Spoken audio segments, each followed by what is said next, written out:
Europe 1. Mais d'abord le journal de 8h sur Europe 1, Thomas Schnell. Bonjour Thomas. Bonjour Dimitri, bonjour à tous. Première nuit sous couvre-feu à Mayotte. L'électricité a été partiellement rétablie. Un équipage de traitement des eaux est arrivé. Ce matin, 23 tonnes d'eau et de nourriture sont arrivées pour être distribuées. Retrouvons sur place l'envoyé spécial Europe 1, Wilfried de Villers. Bonjour. Bonjour Thomas, bonjour à tous. Ça y est, Wilfried, la répartition des vivres a commencé.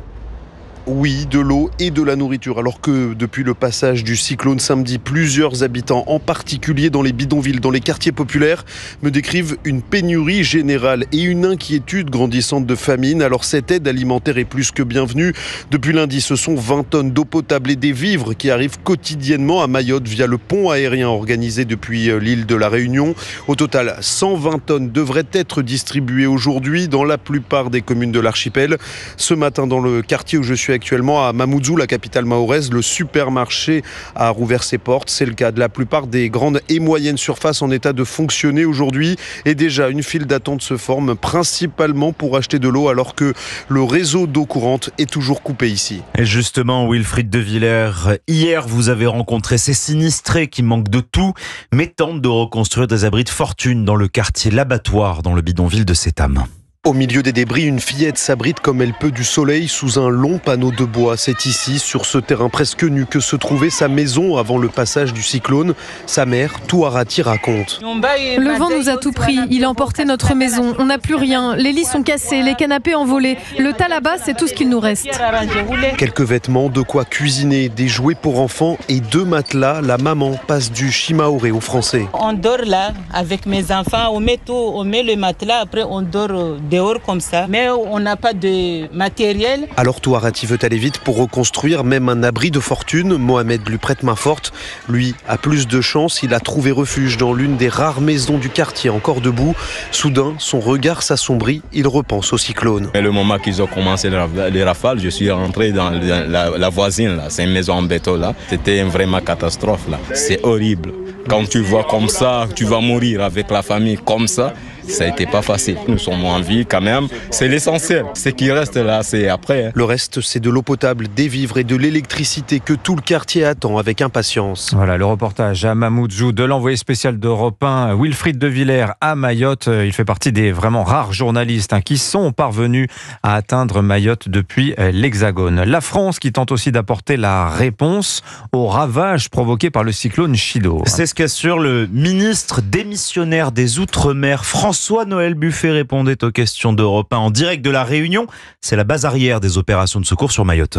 Je peux témoigner de l'engagement des services de l'État, des préfets, de tous les services et de toutes les structures qui dépendent de l'État. L'engagement, mais y a-t-il les moyens ? Mais il y a les moyens. Je vous promets qu'aujourd'hui, la noria des avions a débuté. Hier, l'aviation civile, notamment Air Austral, a été mobilisée, fait des transports et fait des rotations. Tout arrive. Vraiment, tout le monde est mobilisé. On peut pas laisser dire que l'État est en dessous de l'action qu'il doit mener. Il se mobilise très très fortement. Il faut que nos concitoyens, nos compatriotes mahorais d'abord, et tous nos concitoyens se rendent compte que l'État est mobilisé vraiment. Le ministre démissionnaire que je suis, qui est sur place depuis lundi, qui suit ça de près, qui travaille aussi sur un projet de loi futur, je vous assure qu'on est mobilisé. Le bilan des victimes reste difficile à établir. Seuls 22 morts ont été officiellement recensés. Emmanuel Macron se rendra sur place demain. L'occasion pour lui de décréter un deuil national face à cette tragédie qui bouleverse chacun de nous. François Bayrou ira lui aussi à Mayotte dès que son gouvernement sera formé. Même si le mal est déjà fait après son faux pas à Pau, le Premier ministre est dans le viseur de la quasi-totalité des parlementaires pour avoir préféré la présidence du conseil municipal de Pau plutôt que la gestion de crise à Mayotte. Un Premier ministre accusé de faute politique d'un côté, un président affaibli et plus isolé que jamais de l'autre. Dans les colonnes du Parisien aujourd'hui en France, Marine Le Pen tire à boulet rouge. Emmanuel Macron, c'est fini ou presque. La chef de file des députés RN à l'Assemblée se prépare à une présidentielle anticipée, Alexandre Chauveau. Sans appeler officiellement à sa démission, Marine Le Pen accentue la pression sur le chef de l'État, dont la situation est selon elle très fragile. Il y a beaucoup de raisons qui pourraient le pousser à mettre fin à son mandat, analyse la députée du Pas-de-Calais. Les problématiques pourraient même venir de son propre bloc central ou des marchés financiers, prévient-elle. D'où sa préparation à un scrutin présidentiel anticipé, par principe, dit-elle, et face au peu de levier qu'il reste au président pour débloquer la situation politique, après les recours successifs au changement de Premier ministre et surtout à la dissolution au mois de juin dernier.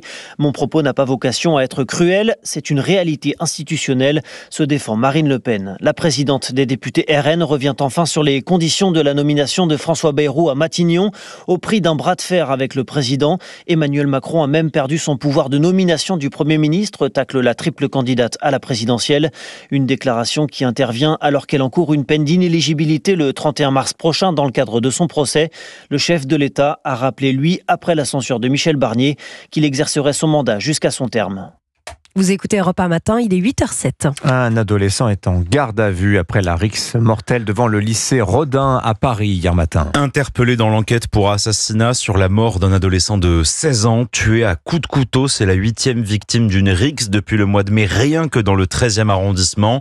Face à ces violences du quotidien, les enseignants d'un collège de Haguenau dans le Bas-Rhin ne donneront pas cours aujourd'hui. Les parents ne déposeront pas leurs enfants pour protester contre les bagarres, les insultes, les tensions qui grimpent depuis le début de l'année, Mélina Fachin. La dernière bagarre, ça a tiré les cheveux, elle est partie à l'hôpital. Dans l'établissement Kléber d'Haguenau, 530 élèves, les collégiens le confirment, les bagarres à la récréation sont quasi quotidiennes. 2 ou 3 dans la semaine, quoi. Ils s'insultent, ils se parlent mal. Ils ont qu'à se bagarrer dehors, parce que nous, à l'école, on vient pour apprendre, pour travailler. En fait, ça augmente petit à petit, mais rapidement. Il y a trop de violence et quand on vient au collège, on n'est pas protégé. Une surveillante qui tentait de séparer 2 élèves a même récemment été blessée, le nez et un doigt fracturé. La goutte d'eau qui a fait déborder le vase pour ces 2 enseignantes. Il y a un autre fait, c'est un élève de 3e qui a pris à la gorge un surveillant. Certains élèves, pas tous évidemment, communiquent par la violence. En fait, c'est leur moyen de communiquer entre eux.